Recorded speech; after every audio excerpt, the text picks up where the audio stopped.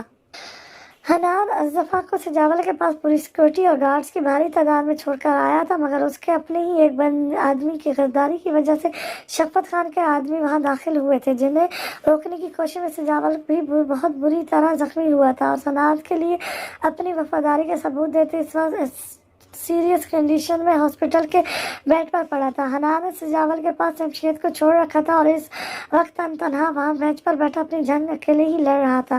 انیشا کو ان لوگوں نے جو انجیکشن دیے تھے اس کی وجہ سے انیشا کی طبیعت ٹھیک نہیں تھی۔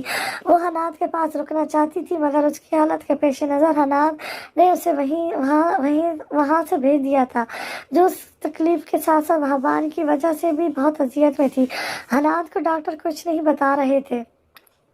اضافہ کی کنڈیشن کافی سیریس تھی۔ حناد وہاں سے اٹھتا، ایک نظر مشینوں میں جگڑی اپنی زندگی پر ڈالتا، تھکے تھکے قدموں سے پلے روم کی جانب بڑھ گیا تھا۔ اپنے رب کے حضور سجدہ ریز ہوتے وہ اس سے اپنی زندگی کی واحد خوشی مانگنے لگا تھا۔ کچھ گھنٹے پہلے اضافہ اپنے رب سے اسے مانگ رہی تھی اور اب اس جگہ پر حناد تھا، لیکن وہ غفور رحیم پروردگار اپنے بندوں پر اتنی ہی مشکلات ڈالتا ہے جتنی کہ وہ برداشت رکھتے ہو۔ حناد کی بھی جیسے ساری آزمائشیں ختم ہونے کا وقت آ گیا تھا۔ کمرے کا دروازہ کھلا تھا۔ حناد نے جھٹکے سے مڑ کر اپنے قریب آتے ڈاکٹر کی جانب دیکھا تھا۔ اس کی آنکھوں سے اس کا خوف عیاں تھا، مگر ڈاکٹر کی جانب سے سنائی جانے والی خوشخبری اس کی تاریخی کی نظر ہوئی زندگی میں ایک بار پھر اجالے بھرتی چلی گئی تھی۔ اس کی چاہت، اس کی اضافہ خطرے سے باہر تھی۔ حناد تو خوشی سے پاگل ہو اٹھا تھا، اس کا سر اپنے رب کے حضور سجدہ شکر میں جھک گیا تھا، جس نے اس کی اتنی بڑی آزمائش ختم کر دی تھی، اسے اس کی زندگی سونپ دی تھی۔ وہابان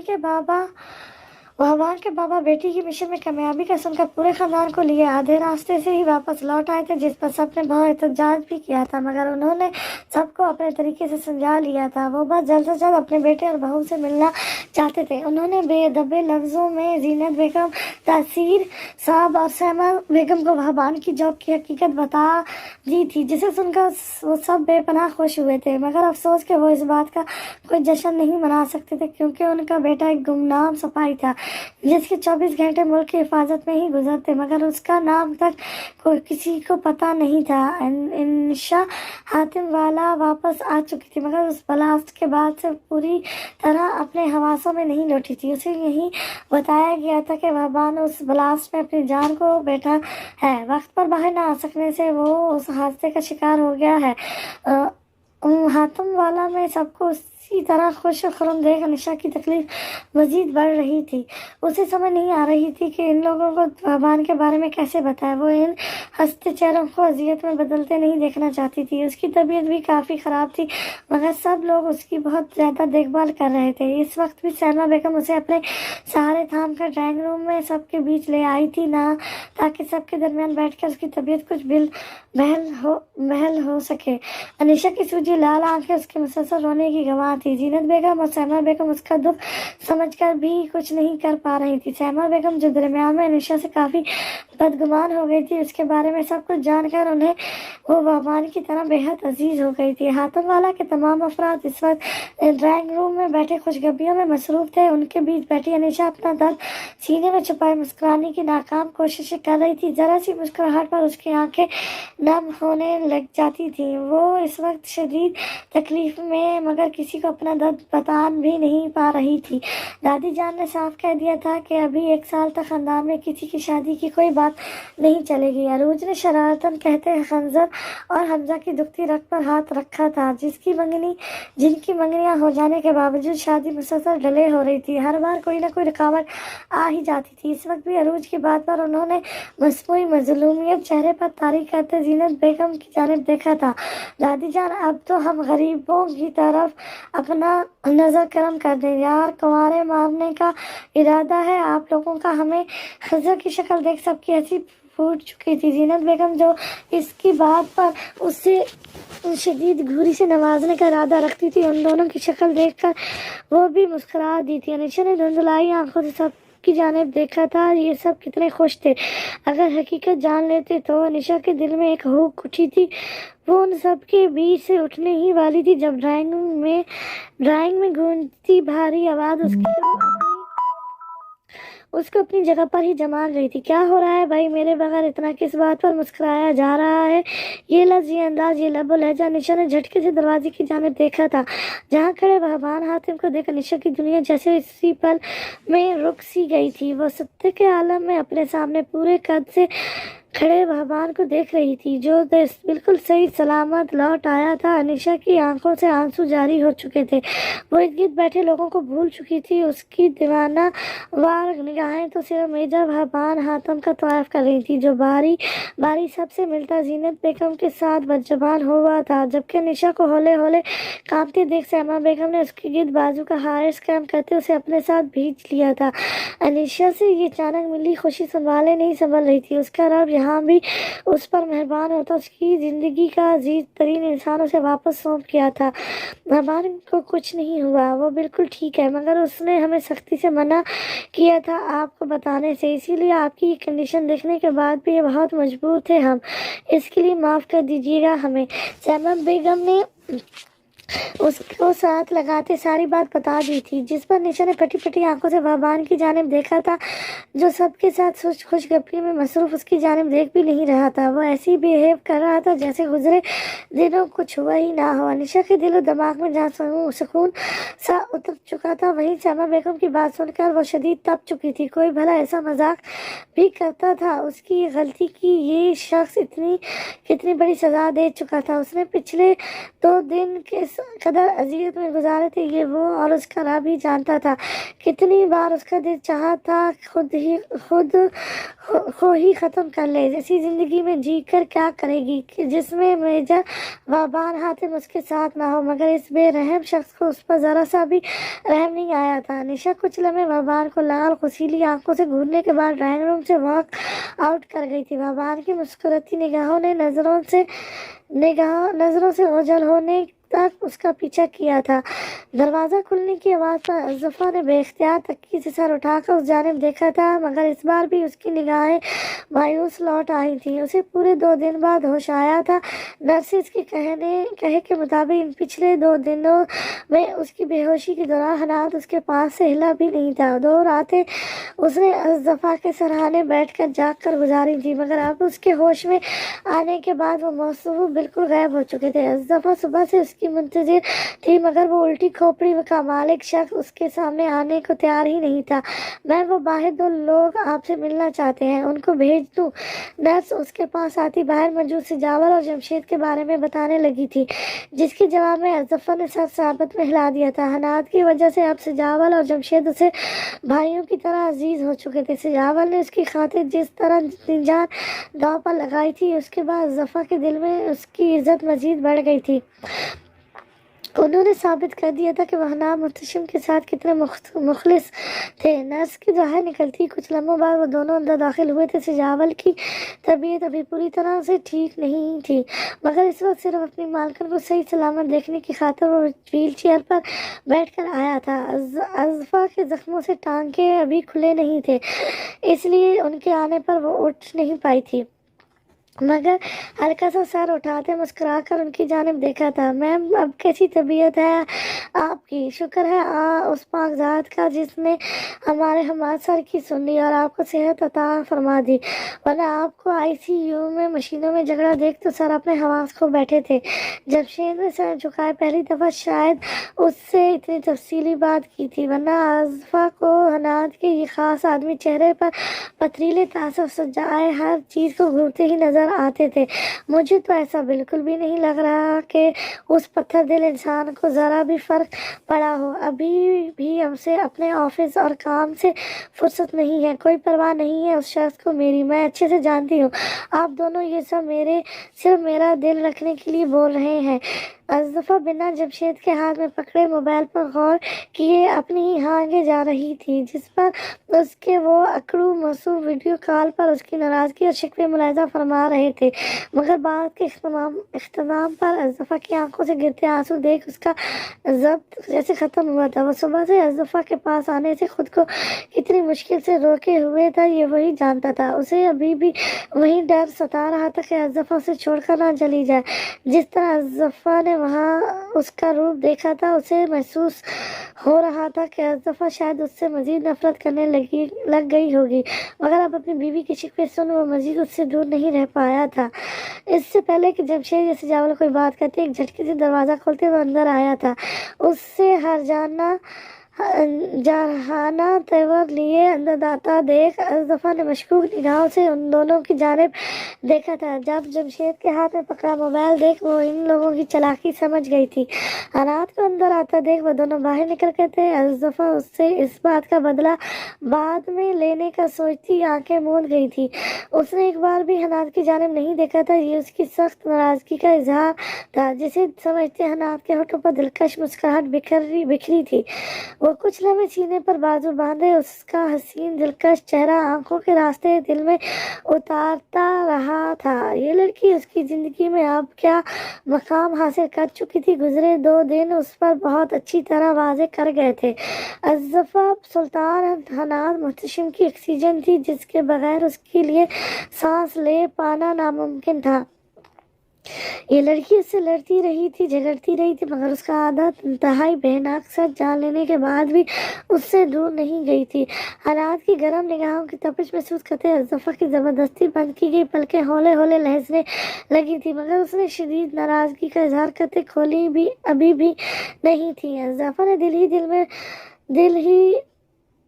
نے دل کی بری طرح پاگل ہوتی دھڑکنوں پر قابو پانے کی کوشش کرتے بیڈ شیٹ مٹھی میں جگڑ رکھی تھی۔ اس کی یہ حرکت حناد سے پوشیدہ نہیں رہ پائی تھی۔ وہ دل کے ہاتھوں مجبور آگے بڑھا تھا اور دھیرے سے جھکتے اصطفیٰ کی لہجتی پلکوں پر باری باری اپنے لبوں کا لمس چھوڑتا اصطفیٰ کو بری طرح لال کر گیا تھا، مگر اصطفیٰ نے اب بھی آنکھیں نہیں کھولی تھی۔ چادر وہ اس کی گرفت میں مزید سخت ہو چکی تھی، لیکن اس کی جان اصل عذاب میں تو تب آئی جب حناد اس کے سر کے نیچے اپنا کستری بازو رکھتے وہ بیڈ پر اس کے قریب نیم دراز ہوا تھا۔ کبھی بات نہیں کروں گی تم سے کھڑوت میجا، 2 دن مجھے کس قدر اذیت میں رکھا، مانا میں نے غلطی کی تھی، مگر اتنی بڑی سزا بھی کوئی دیتا ہے؟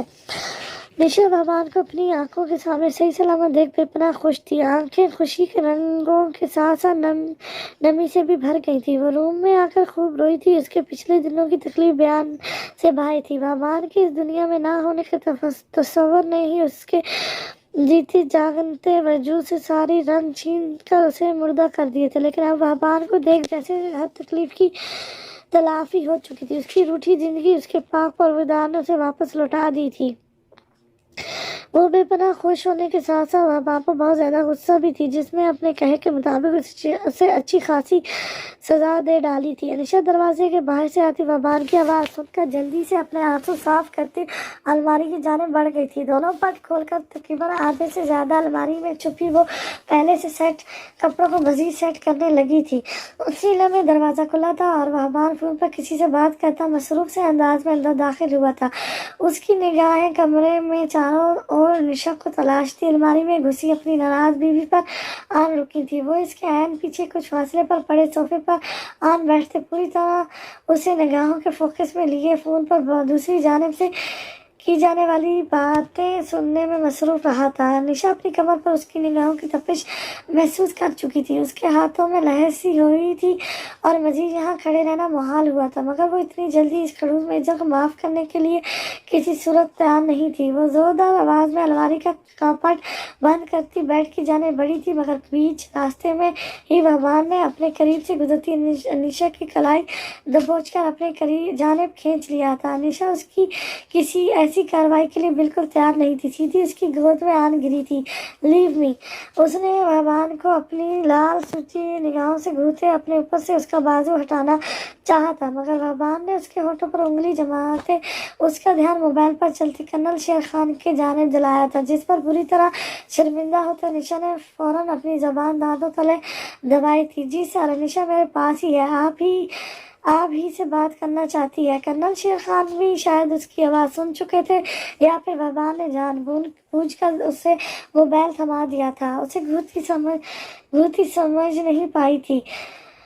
وہبان کا بازو اپنے اوپر سے ہٹانے کی تک کرتی اس نے موبائل تھاما تھا، جس کے ساتھ ساتھ ہی وہبان نے اس کی کمر کے گرد بازو لپیٹتے اسے پوری طرح اپنی قید میں کیا تھا۔ انیشا سے وہبان کی پرتپش نگاہیں اور اس شوخ جسارتوں سے بات کرنا مشکل ہو رہا تھا۔ جی بابا، میں بالکل ٹھیک ہوں، جی ہم ضرور آئیں گے، انیشا نے اتنا ہی جواب دیا تھا جب وہبان نے اس کے چہرے کی شہادت کی انگلی سے چھوتے پوری طرح اس کے اوسط خطا کیے تھے۔ انیشا کا چہرہ پوری طرح لال ہو گیا تھا، وہ بہت مشکل سے بات کر پا رہی تھی، مگر وہبان کی اگلی حرکت نے انیشا کے ہاتھ سے موبائل چھوٹنے پر مجبور کر دیا تھا۔ اس کے کھینچنے پر انیشا کا دوپٹہ نیچے لڑھک چکا تھا، جس کی وجہ سے انیشا کی گردن پر بنے دو سیاہ تل آج اتنے ٹائم بعد اس کی نگاہوں کے سامنے آتے اسے جیسے ایک بار پھر اپنا دیوانہ بنا گئے تھے۔ یہ وہی تل تھے جس کے ذریعے وہبان نے اس کے ہی فقیر ہونے کی نشاندہی کی تھی۔